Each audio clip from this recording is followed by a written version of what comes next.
हाय everyone, myself Chandra Chaudhary और आज हम करेंगे क्लास 9th बायोलॉजी जो है आपका chapter number 2 that is tissue. उसको मैं स्टार्ट कर चुकी हूँ और आज हम करेंगे इसका lecture number 5।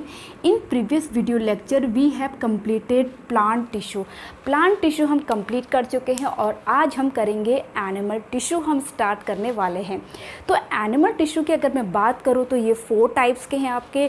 First one is epithelial tissue, second one is connective tissue, third one is muscular tissue and fourth one is nervous tissue. तो वन बाय वन हम इन टिश्यू को भी कवर करेंगे। तो आज हम सबसे पहला जो काइंड ऑफ टिश्यू है animal tissue that is epithelial tissue, उसको कंप्लीट करेंगे। तो चलिए बिना किसी देरी के स्टार्ट करते हैं आज की मोस्ट इम्पॉर्टेंट वीडियो। तो चलिए सबसे पहले कुछ पॉइंट्स देख लेते हैं। तो सबसे पहले बेटा समझ लो जो एपिथेलियल टिश्यू है ना, जो हमारी बॉडी को कवर करके रखे, भले स्किन हो या हमारे जो इंटरनल ऑर्गन हो, ठीक है। जैसे सपोज ये आपकी ईसोफेगस है तो उसकी जो लाइनिंग है और अंदर से हॉलो है और अंदर की जो लाइनिंग है, तो ये सारी की सारी जो टिश्यू जो बने होते हैं वही आपका एपिथेलियल टिश्यू है। भले वो रेस्पिरेटरी ट्रैक की बात हो, एल्वियोलाई की बात हो या आपकी किडनी की बात हो, एवरीवेयर, स्टमक हो, ठीक है, माउथ की जो लाइनिंग हो, स्किन हो, सारी की सारी चीज़ें आपकी क्या होती है, एपिथेलियल टिश्यू ही होती हैं। तो एक प्रकार से ये हमारी बॉडी को कवर करती है, भले वो इंटरनल ऑर्गन हो या एक्सटर्नल हो। दूसरी चीज़ ये प्रोटेक्ट करती है। तो देखिए जैसे आपका ईसोफेगस होता है, देन स्टमक होता है, स्मॉल इंटेस्टाइन होता है, उसके बगल में पेनक्रियाज होता है और स्टमक के बगल में लीवर होता है। तो सारे एक दूसरे से सेपरेटेड हैं। किसकी वजह से? ऑफ कोर्स एपिथेलियल टिश्यू की वजह से। अगर एपिथेलियल टिश्यू को कवर नहीं करता तो सब मिक्सअप होता, सब मैसी होता, ठीक है। तो सारे ऑर्गन्स को और जो कैविटी बनी हमारी बॉडी के अंदर, जो कैविटी होगी, तो सारी की सारी चीज़ें जो बनी है वो बिकॉज ऑफ एपिथेलियल टिश्यू ही है। तो चलिए वन बाय वन हम इसके पॉइंट समझ लेते हैं। ओरली तो मैंने आपको बहुत अच्छे से डिफाइन कर लिया है, आई होप आपको समझ में भी आया हो। तो देखिए NCERT के अकॉर्डिंग आपका क्या है, cover the body surface and gland, ठीक है। जो बॉडी सरफेस है, इंटरनल ऑर्गन है, एक्सटर्नल हो, और जो हमारी ग्लैंड होती है उन सबको ये कवर करता है। इसलिए इसको हम प्रोटेक्टिव टिश्यू भी कहते हैं, प्रोटेक्टिंग टिश्यू भी कहेंगे, ठीक है, अनदर नेम।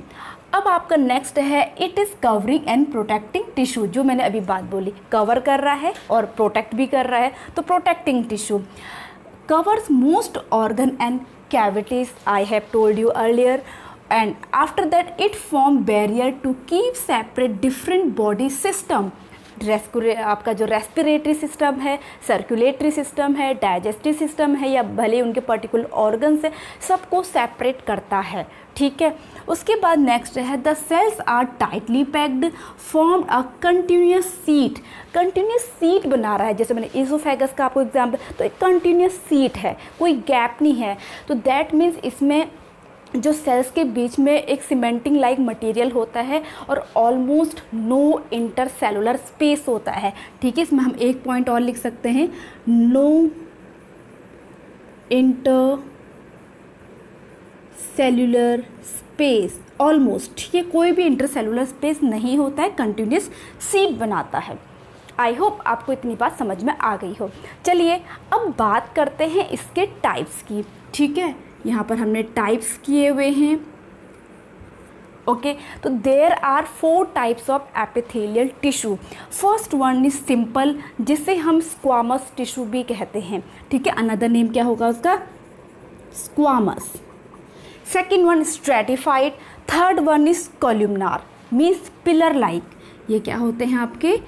पिलर लाइक, या फिर ये सीलिया भी होते हैं इनमें, सीलिया, ठीक है, पिलर लाइक। और fourth one is cuboidal, means cube shape, cube जैसा होता है ना, स्क्वायर से हम जो बनाते हैं क्यूब, क्यूबॉइड, ठीक है, क्यूबॉइडल। तो फर्स्ट वन ही सिंपल स्क्वामस टिश्यू को हम समझ लेते हैं।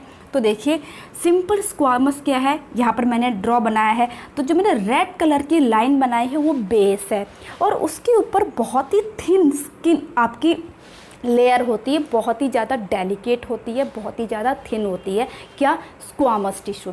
फॉर एग्जांपल आपकी जो माउथ की लाइनिंग है कितनी ज़्यादा डेलिकेट होती है। देखो जब आप खाना गर्म खाते हो तो एकदम से आपका मुंह जल जाता है, छाले पड़ जाते हैं, तो कितनी डेलिकेट है। ठीक है, तो ये ऐसी बनी होती, बस बेस होगा, उसके ऊपर एक लेयर होगी पतली सी, बहुत ही ज़्यादा, जो बहुत डेलिकेट होगी।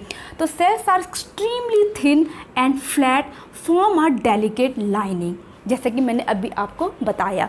फिर कहाँ कहाँ होगी? माउथ में लाइनिंग ऑफ ईसोफेगस, जो ईसोफेगस की लाइनिंग है, हॉलो है ना अंदर से ईसोफेगस, तो उसकी लाइनिंग जो होगी, और आपकी जो ब्लड वेसल्स हैं और एल्वियोलाई है। बहुत ही ज़्यादा ये सेंसिटिव ऑर्गन्स भी हैं, और इनकी जो टिश्यू बने होंगे वो सिंपल स्क्वामस टिश्यू से बने होते हैं, जो बहुत ही ज़्यादा थिन, बहुत ही ज़्यादा डेलिकेट होंगे। एंड आपका मोस्ट इम्पॉर्टेंट स्किन, जो स्किन है आपकी, ठीक है, जो स्किन बनी हुई है आपकी, वो आपकी किससे बनी होती है? आपकी सिंपल स्क्वामस टिश्यू की ही बनी होती है। तो आई होप आपको पहला टाइप समझ में आ गया होगा। इसमें आपको इम्पॉर्टेंट लर्न करने की क्या ज़रूरत है? ये जो स्टमक क्या माउथ है, कहाँ कहाँ ये पाई जाती है। ठीक है, सेकेंड वन है स्ट्रेटिफाइड। अब स्ट्रेटिफाइड हम क्यों कह रहे हैं? ये जस्ट इसका अपोजिट है। देखिए इसमें एक बेस है और एक लेयर है पतली सी, लेकिन इसमें आपको बेस दिखाई दे रहा है और बहुत सारी लेयर्स दिखाई दे रही हैं। तो यही इसीलिए इसको हम स्ट्रेटिफाइड कहते हैं, क्योंकि इसमें लेयर के ऊपर लेयर होती है। ठीक है, cell are arranged in many layers to prevent wear and tear. ठीक है, जो स्ट्रेटिफाइड टिश्यू है, इसकी जो सेल्स होती हैं वो बहुत ही ज़्यादा लेयर पे लेयर बनी होती हैं, लेयर्स की बनी होती है, जो वियर और टियर कटने फटने से बचाती है हमें। तो ये होती है आपकी स्ट्रेटिफाइड टिश्यू। उसका डायग्राम कुछ इस तरीके से होता है। ओके, तो आपका नेक्स्ट है कॉलमनार टिश्यू, जो पिलर लाइक, आपको दिस इज कॉलमनार। ठीक है, तो देखो कॉलम जैसे दिख रहे हैं ना आपको ये, तो कॉलमनार टिश्यू, कॉलम्स जैसे, पिलर लाइक। ठीक है, सीलिया आपको पता होगा, जैसे आपके पैरामीशियम है, ठीक है, उसमें सीलिया होते हैं ऐसे, जो किस में हेल्प करते हैं? मूवमेंट में हेल्प करते हैं, सीलिया। तो दैट्स मीन्स कि जो आपके कॉलमनार जो टिश्यू है उसमें भी सीलिया है, जो मूव कर सकते हैं। ये तो खुद वन प्लेस से अनदर प्लेस में नहीं जाएगा, लेकिन उसके ऊपर कोई भी चीज़ होगी तो उसको पुश कर सकता है ये। ठीक है, तो इसका भी बहुत इंपॉर्टेंट रोल है हमारी बॉडी के अंदर। तो देखिए सबसे पहला तो क्या है? Facilitates movement across the epithelial barrier. जो एपिथेलियल बैरियर है उसको ये क्या करता है? फैसिलिटेट मूवमेंट करवाता है। ठीक है, दूसरा क्या है आपका? It present where absorption and secretion occurs. For example देखिए, जब हम खाना खाते हैं, खाना डाइजेस्ट हो जाता है कहाँ? स्मॉल इंटेस्टाइन में। तो जैसे आपका जो कार्बोहाइड्रेट है ग्लूकोज में चेंज हो जाता है, प्रोटीन आपका अमीनो एसिड में, एंड आपका फैट्स किस में? फैटी एसिड में। तो वहाँ पर अब एब्जॉर्प्शन होता है। एब्जॉर्प्शन किसकी हेल्प से होता है? विलाई की हेल्प से। ठीक है, जैसे आपका ये स्मॉल क्या है? स्मॉल इंटेस्टाइन, यहाँ 1000 फिंगर लाइक आउटग्रोथ होती हैं। ये आपके क्या है? विलाई। और ये विलाई काहे के बने होते हैं? कॉलम टाइप स्ट्रक्चर है, सीलिया है, तो कॉलमनार टिश्यू है। जो ब्लड वेसल्स होते हैं जिसके अंदर, तो ये एब्जॉर्ब कर लेता है। ठीक है, उसी तरह से और कहाँ होगा? देखिए जब फीमेल में एग का फॉर्मेशन होता है ओवरी में, तो वो कहाँ चला जाता है? ओविडक्ट में। ठीक है, ओविडक्ट में चला जाता है, तो बाहर आगे को कैसे बढ़ता है? क्योंकि वहाँ भी कॉलमनार टिश्यू होते हैं जो आगे को पुश करते हैं। ठीक है, आपने ये अभी नहीं पढ़ा होगा, जो मैंने अभी बताया ओवरी का एग्जाम्पल, आप क्लास 10th में उसे पढ़ेंगे, लेकिन वहाँ पर भी जो आपके सीलिया टाइप कॉलमनार टिश्यू प्रेजेंट होते हैं, जो एग को आगे को पुश करते हैं और उसको कहाँ पर ले आते हैं? ओविडक्ट में, और वहीं पर फर्टिलाइजेशन की प्रोसेस होती है। और फॉर एग्जाम्पल देखो स्मॉल इंटेस्टाइन मैंने यहाँ पर लिखा हुआ है। ठीक है, उसके बाद दी सीलिया कैन मूव रेस्पिरेटरी ट्रैक। देखो सीलिया जो है वो मूव कर सकते हैं, सारा मैंने अभी आपको समझाया। और रेस्पिरेटरी ट्रैक में, जो रेस्पिरेटरी ट्रैक है यहाँ पर देखो क्या काम होगा। जो भी हम रेस्पिरेटरी ट्रैक में आपका म्यूकस बनता है, आप सभी को पता है। तो जब कभी भी हमारे बॉडी के अंदर, ठीक है, म्यूकस का क्या काम होता है? रेस्पिरेटरी सिस्टम में जो भी डस्ट या फिर जो भी पार्टिकल्स जब चले जाते हैं वो उनको ट्रैप कर लेता है, और छींक आती है तो वहाँ पर कॉलमनार टिश्यू ही होते हैं जो उसको मूव कराते हैं, पुश करते हैं आगे को, जिससे म्यूकस बाहर आता है। तो वहाँ पर भी आपके क्या होते हैं? कॉलमनार टिश्यू होते हैं। आई होप आपको मैं अपनी बात समझाने में कामयाब हुई हूँ।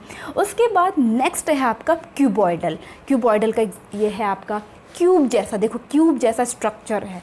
ठीक है, ये बेस है, उसके ऊपर क्यूब जैसे सेल्स बने हुए हैं। तो they are cube shaped cell, first one.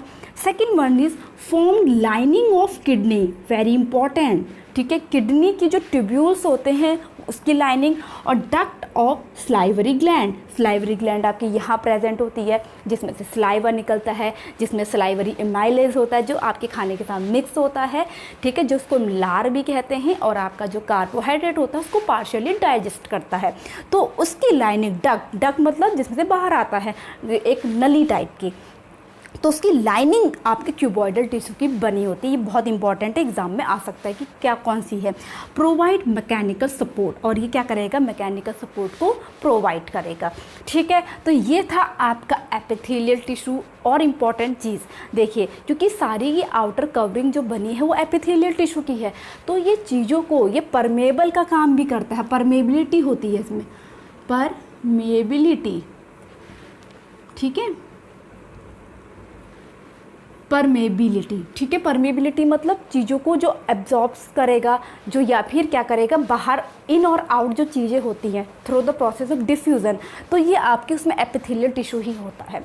तो आई होप आज की जो वीडियो लेक्चर है एपिथेलियल टिश्यू जो मैंने आपको पढ़ाया, ये आपकी जो कवरिंग है, कैविटी है, ठीक है, या ऑर्गन्स की जो आउटर कवरिंग है, इनर कवरिंग है, वो सारा एपिथेलियल टिश्यू है, ठीक है। अब इसके मैंने आपको 4 पार्ट्स बता दिए। First one is simple squamous tissue, second one is stratified, third one is columnar, fourth one is cuboidal. तो टेक का स्क्रीनशॉट, आप इसका स्क्रीनशॉट ले सकते हैं। मैंने बहुत ही अच्छे से नोट्स यहाँ पे प्रिपेयर किए हैं आप लोगों के लिए। आई होप आज की वीडियो लेक्चर आप लोगों को अच्छी लगी होगी। अच्छी लगी हो तो please hit the like, leave the comment, subscribe to my channel and press the bell icon. मैं मिलूंगी अपनी नेक्स्ट वीडियो के साथ जिसमें हम डिस्कस करेंगे कनेक्टिव टिश्यू। तब तक के लिए stay tune, stay healthy, stay connected, bye bye.